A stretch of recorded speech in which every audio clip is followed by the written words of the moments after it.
সারা সপ্তাহ আলোচনা করে আসি, এখানে এসে যদি এখন সামান্য আলোচনা করতে করতে এদিকে আপনাদের মাথা দিই, এটা কেমন দেখায়? জগন্নাথ মহাকাশ হট করে বলে দেখেন, হ্যাঁ জগন্নাথ মহাকাশ ফালতু কোথাকার, ফালতু নাম্বার ওয়ান।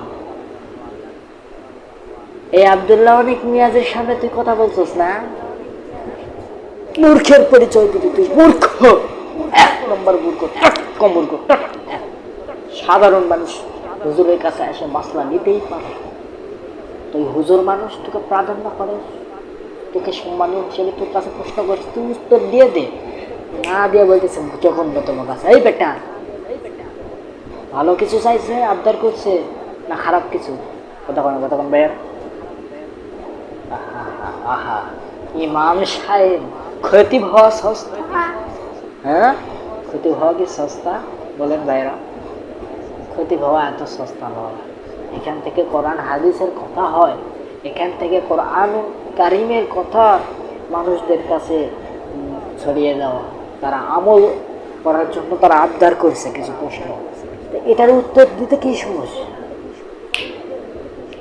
এই মেম্বার থেকে ইমাম সাহেবরা মাসালা এবং বিভিন্ন ইসলামিক কোরআন হাদিস অনুযায়ী আলোচনা করে থাকেন, ঠিক কিনা কোন?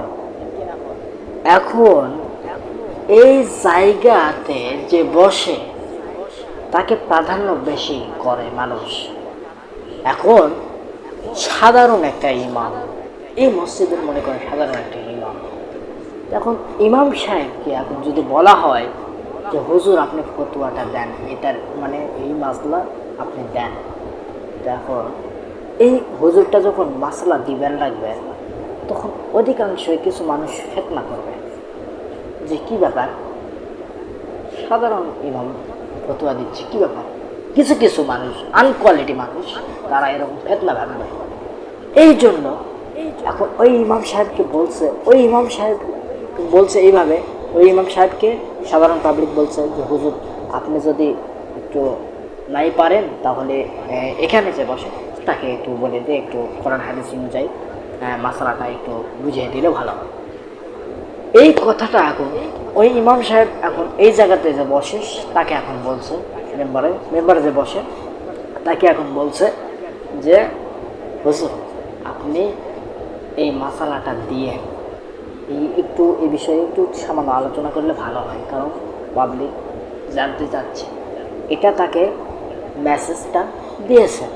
এখন এটা এখন যখন দিছে, ওই বেটা এখন বলতেছে আপনারা শুনে রাখেন, আমি সারা সপ্তাহ, মূর্খতার কিন্তু পরিচয় দিচ্ছে ইমাম সাহেব, মূর্খতার পরিচয় দিচ্ছে। দেখেন, আপনারা শুনে রাখেন, সারা সপ্তাহের যে আলোচনা, সারা সপ্তাহে ঠিক করি, শুক্রবার জুমার দিন এসে আলোচনা করি, এভাবে বলিচ্ছে বলতে বলতে এখন বলিচ্ছে যে সারা সপ্তাহ রিভাইজ করে শুক্রবার জুমার দিনে এসে আলোচনা করি, এই আলোচনার মধ্যে যদি আপনি বলেন এই বিষয়ে আলোচনা, এই বিষয়ে একটু বলে দেন, এটা কিন্তু জঘন্যতম কাজ। এইভাবে বলে দিল জঘন্য। এই বেটা, তুই ফতোয়া দিবি, তুই মাসলা দিবি, তুই এখানে জঘন্যতম মূর্খর পরিচয় দিবি কেন? মূর্খের পরিচয় দিবি কেন? কথা বল, মূর্খের পরিচয় দিবি কেন? কথা কোন ঠিক কিনা? এই জায়গা যে বসে তাকে প্রাধান্য বেশি করে মানুষ, ঠিক কিনা? মেম্বারে যে বসে তাকে প্রাধান্য বেশি করে, তার কাছ থেকে কিছু মাসালা নিতে চায়, হুজুরের কাছ থেকে মাসালা নিতে চায়, কয় যে ইমাম সাহেবের কাছ থেকে বড় হুজুর আসে, বড় হুজুরের কাছ থেকে নিল। এখন বড় হুজুর যদি বলে যে এই জায়গা থেকে আপনি এটা বলেন, এখন এটা নাকি আবার জঘন্যতম কাজ। আরে বেটা, হুজুরের কাছে কোনো সাধারণ মানুষ যদি মাসালা জানতে চায়, তো এটা কি জঘন্যতম কাজ? কথা কন। ওই বেটা মূর্খের পরিচয় দিছে, কথা কন ঠিক না? ওই বেটা মূর্খর পরিচয় দিছে। আমি সেদিন শুনে অবাক হয়ে গেছি, ওই দৃশ্যটা দিকে আমি অবাক হয়ে গেছি। সাধারণ পাবলিক আসতেই পারে, মাসালা জানতেই পারে, জানিয়ে নিতেই পারে, এটা নাকি মূর্খ, মানে জঘন্যতম কাজ। তুই সারা সপ্তাহ যে আলোচনা করার জন্য জুমার আসে আলোচনা করিস, সারা সপ্তাহ রিভাইজ দিয়ে জুমার যে আলোচনা করিস, এর মধ্যে 2টা প্রশ্ন করলে অথবা 3-4টা প্রশ্ন করলে চটচট করে সাধারণভাবে সংক্ষেপে বলে দিতে কি সমস্যা? এটা আবার জঘন্যতম কাজ নাকি? এটা নাকি জঘন্যতম কাজ। মূর্খের পরিচয় দিলি রে বেটা, মূর্খের পরিচয় দিলি। এই জায়গায় যে বসে তাকে মানুষ প্রাধান্য বেশি দেয়, তাকে সম্মান বেশি করে একটু, কিন্তু এই জায়গা যে বসে, এই জায়গা থেকে এক মেম্বার থেকে এই যদি এখন বলে যে এই প্রশ্ন করেন হুজুর এটা বলেন, এটা বলেন, তো এটা নাকি জঘন্যতম কাজ। বেটা শুনে রাখ, শুনে রাখ, এটা জঘন্যতম কাজ নয়। মানুষ বলতেই পারে, সাধারণ মানুষ বলতেই পারে যে হুজুর এটার মাসলাটা দিয়ে দেন, তো আমি একটু আমল করবো। হুজুরে অমুক আমল কোন সময় একটু চিঠির মাধ্যমে জানেন। শেখ আহমদুল্লাহ হুজুর আছে না নাই? উনি কি এরকম ভাবে প্রশ্নের উত্তর দেয় না? উনি প্রশ্নের উত্তর দেয় না কতক্ষণ? তাহলে এখান থেকে শেখ আব্দুল হাই মোহাম্মদ সাইফুল্লাহ, নওগাঁর কৃতি সন্তান, বিখ্যাত আলেম হাফিজাহুল্লাহ, তিনি, তাকে যখন প্রশ্ন করা হয় তিনি কি এরকম উত্তর দেয় না? প্রশ্নের উত্তর দেয় না? দেখি দেয় না? তিনি কি বলে কখনো? তিনি আজ পর্যন্ত কি তাদের মুখ থেকে শুনছেন যে এটা নাকি জঘন্যতম কাজ? একটা সাধারণ প্রশ্নের উত্তর যদি না দিতে পারিস, এখান থেকে মূর্খতার পরিচয় দিলি রে তুই। তুই কিসের ইমাম রে?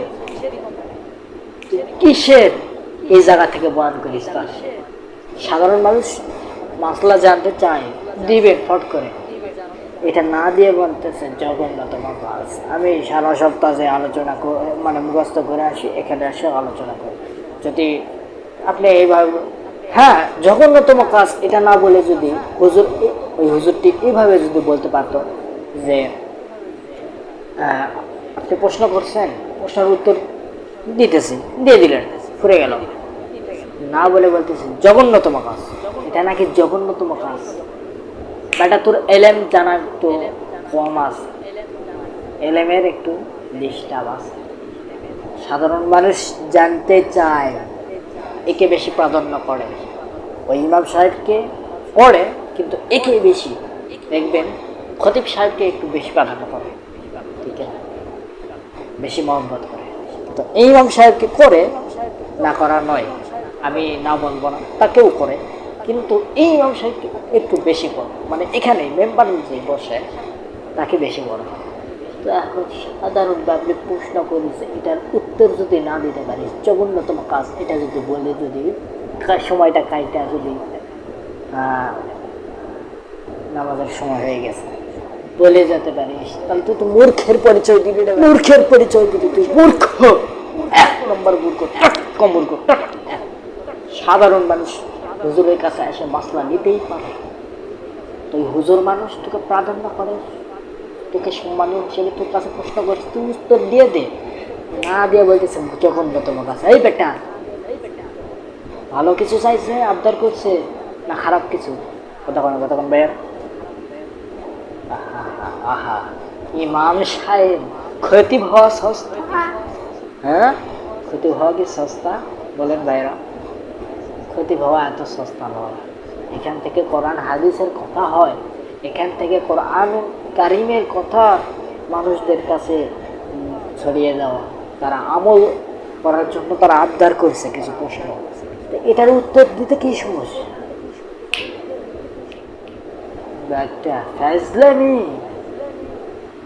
ফাইজলামি যেখানে সেখানে করস না। শান্ত সৃষ্ট থাকলে আবু বকর সিস্টেম, আর খেপলে উমর, আব্দুল্লাহ অনেক মিয়াজি খেপলে উমরের মতো হয়ে যায়। এটা মাথায় রাখিস, আশা করছি আপনারাও বুঝতে পারছেন। ইমাম সাহেবের প্রাধান্য করে মশলাটাও, ইমাম সাহেব হুজুর এটার মশলাটা দিয়ে দেন, হুজুর এটার মশলা দিয়ে দিল। তো এই জগতে এখন আমি সারা সপ্তাহ আলোচনা করে আসি, এখানে এসে যদি এখন সামান্য মানে আলোচনা করতে করতে এদিকে আপনাদের মাথা দিই এটা কেমন দেখায় জগন্নাথ মহাকাশ হঠাৎ করে বলে দেখুন হ্যাঁ জগন্নাথ মহাকাশ ফালতু কোথাকার ফালতু নাম্বার ওয়ান। এই আব্দুল্লাহ অনেক মিয়াজের সামনে তুই কথা বলছিস না?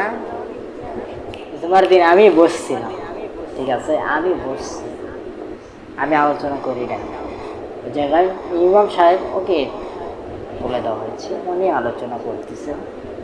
তখন তার আগে আলোচনা করার পূর্বে তাকে কিছু প্রশ্ন করা হয়েছিল।